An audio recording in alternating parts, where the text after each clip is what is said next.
right, one of the most anticipated sporting events of the century is tomorrow at beautiful Belmont Park, a place where I've spent many weekday afternoons, as the Kentucky Derby and Preakness Stakes winner American Pharoah goes for horse racing immortality in the 147th Belmont Stakes. And so the question tonight for us to answer, will American Pharoah win the Triple Crown? I don't know. Well, I don't think so. So I'm going with Mutahij. And I know I butchered the name, but yeah, the jockey of Mutahij is Rod Ortiz Jr., who is the leading jockey at the current Belmont meet with 39 wins. And I think that he's got some good karma going for him with the birth of his first child earlier this summer. Allison is going with American Pharoah, so she is predicting a Triple Crown winner for the first time since 1978. And our esteemed NBC 24 sports director Kirk is going with Frosted.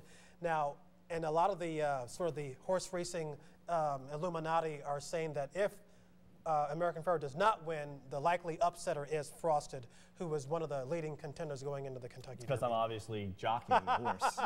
When's our flight tomorrow to get there? To make sure I don't miss it. Yeah, our good friend Joe Thompson, who was our weather guy on the weekends for a number of years, he just called me today. He's actually going to the Belmont, and he asked me for what he should do, and I just gave him some tips.